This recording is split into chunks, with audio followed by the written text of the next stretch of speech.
மூட்டு தேய்மானம் மோசமாகிட்டே போகாம இருக்க வெயிட்ட குறைக்க சொல்றாங்க.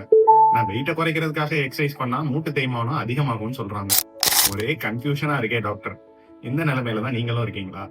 ஆமாங்க. அதிகமா பாடி வெயிட் இருக்கிறப்போ மூட்டுல அதிகமா ஸ்ட்ரெஸ் வரும். கரெக்ட்டா சொல்லப்போனா உங்க பாடி வெயிட்ட விட 4 மடங்கு அதிகமான ஸ்ட்ரெஸ் மூட்டில ஏற்படும். மூட்டு தேய்மானம் மோசமாகிட்டே போகாம இருக்க கண்டிப்பா பாடி வெயிட்ட குறைக்கணும். ஆனா எல்லாரும் வெயிட்ட குறைக்கிறதுக்கு பண்ற வாக்கிங், ஜாகிங், முக்கியமா ஸ்குவாட்டிங், சில ஹை இன்டென்சிட்டி வொர்க் அவுட்ஸ் எல்லாம் பண்றப்போ நம்ம நின்னு பண்றனால டைரக்டா பாடி வெயிட் முட்டில தான் இறங்கும். முட்டில அதிகமான தேய்மானம் வரும். எப்படி பாடி வெயிட் டைரக்டா நம்ம முட்டில இறங்காம வெயிட்ட குறைக்கிறதுன்னு சொல்றேன். இந்த அக்கௌண்ட்டுக்கு ஒரு ஃபாலோ தட்டிக்கோங்க.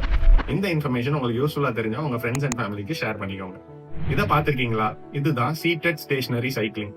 இதுல நம்ம உட்கார்ந்து சைக்கிளிங் பண்றப்போ பாடியோட வெயிட் முட்டு வழியா போகாம நம்ம இடுப்பு வழியா டைரக்டா சைக்கிள் சீட்ல போயிடும். அதனால முட்டில ஏற்படுற ஸ்ட்ரெஸ் குறையும், கேலரிஸும் நல்லா பர்ன் ஆகும், நீ மொபிலிட்டியும் இம்ப்ரூவ் ஆகும், வெயிட்டும் குறையும். அடுத்து ஸ்விம்மிங் அண்ட் வாட்டர் ஏரோபிக்ஸ். நம்ம தண்ணிக்குள்ள இருக்கிறப்போ வாட்டரோட பாயன்சினால, அதாவது நம்ம உடம்போட மிதக்கிற தன்மைனால நம்ம முட்டில ஏற்படுற ஸ்ட்ரெஸ் குறையும். அதனால மூட்டுல அதிகமா தேய்மானம் ஆகாம நல்ல கேலரிஸ் பர்ன் பண்ணி வெயிட்ட குறைக்க முடியும்.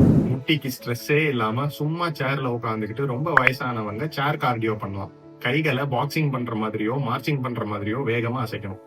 வயசானவங்களுக்கு இது நல்ல கேலரிஸ் பர்ன் பண்ணும், வெயிட் குறைய ஹெல்ப் பண்ணும். இதோட சேர்த்து லையிங் லெக் லிஃப்ட்ஸும் பண்ணணும்.